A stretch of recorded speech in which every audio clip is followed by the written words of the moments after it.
Good morning, everybody.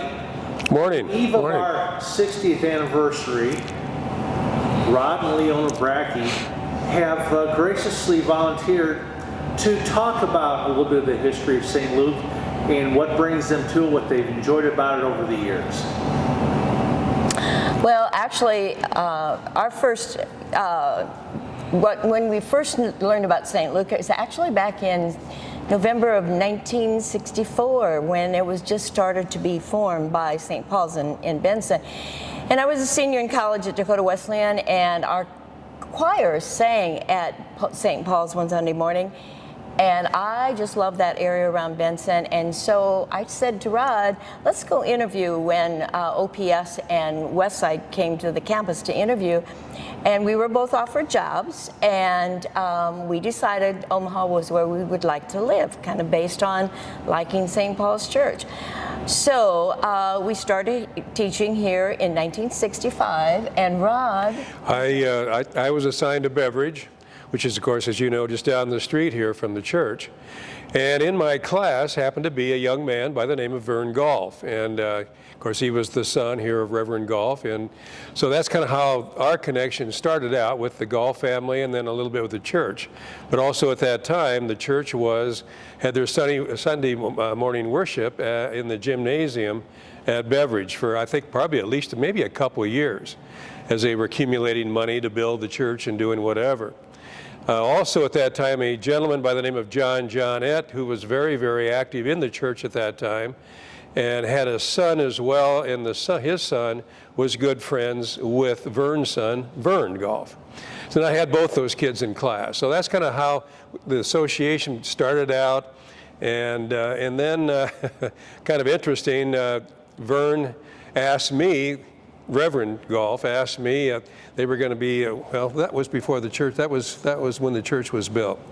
So then in 1967, when Burke High School then was built, I was asked then to go to Burke High School and become a counselor there and so on and so forth, and I was a coach there and so on, and had Vern on my basketball team and so forth.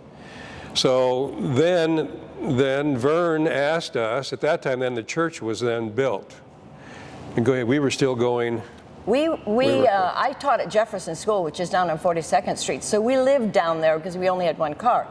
So Rod was here at Burke, and at that time, Dr. Goff asked Rod and me to chaperone the dances, because on Friday nights. In that day, there weren't very many activities for kids to do out here, because everything was new. 120th Street wasn't even built, wasn't even a road, because when Burke opened in 1967. Well, 120th Street, they had that in, right? But all the there were no homes in the area at all here, right? So anyway, we started chaperoning dances. So that was our first activity that we did at St. Luke.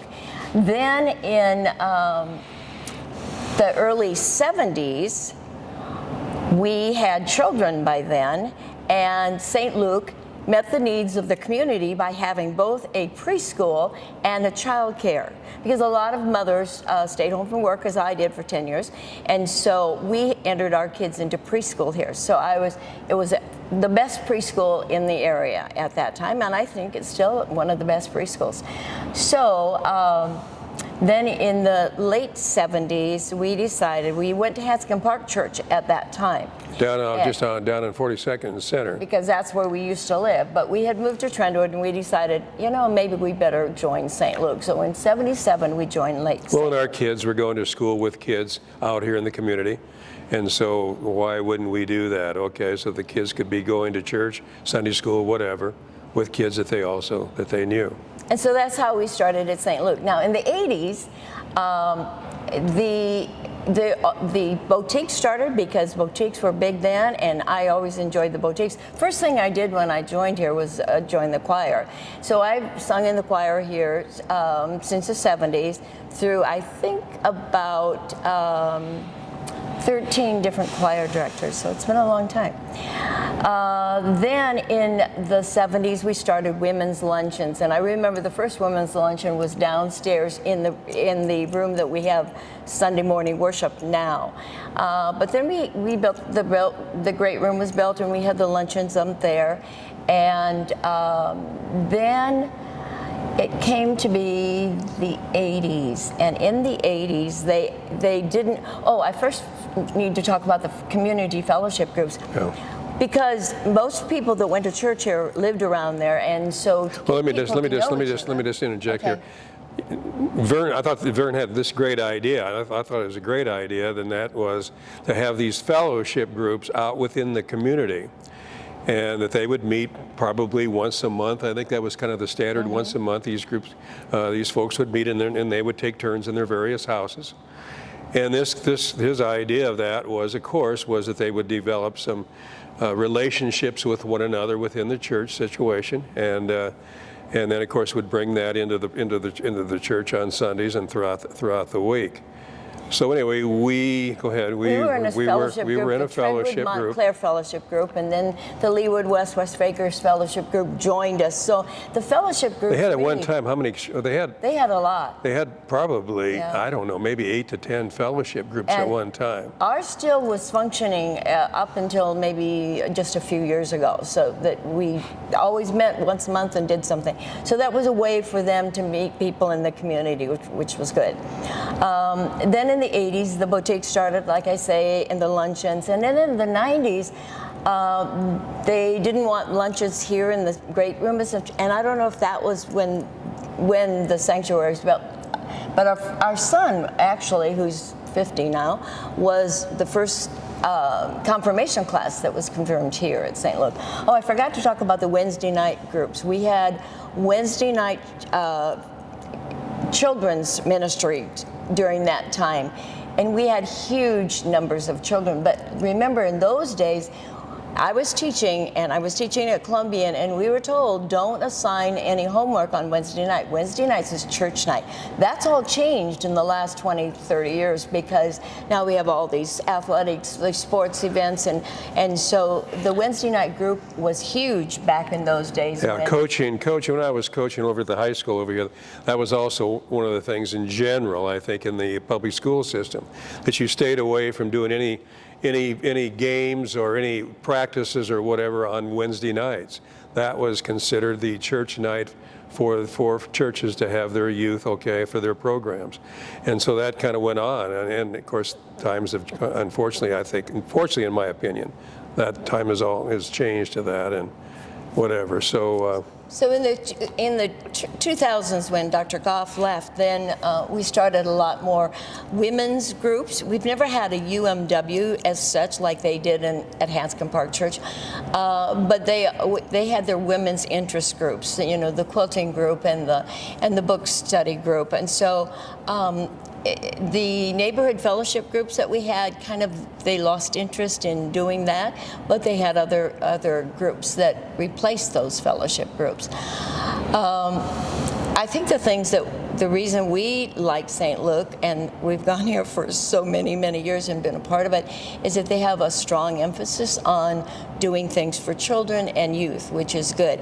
They've also always tried to meet the needs of the community, and I was thinking as I was walking up here today, how as the neighborhood changed, and it used to be a very young neighborhood, but then as people grew older, they built that room that now is the children's Sunday school room down there, and they built that, and they had a group place for senior citizens to come and meet people that didn't have people to care for them, and they needed some companionship during the day, and that was built for that reason. So I think St. Luke has always tried to meet the needs of the community.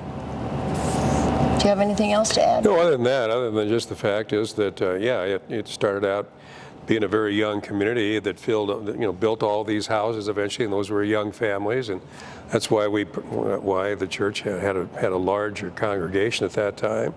A lot of young kids, of course, that could come to youth programs, and the dances were unbelievable. I mean, we had hundreds and hundreds of people here on a Friday night with a band going on, and And you know, and I'm circulating around, making sure that none of these young guys weren't getting into problems or whatever else.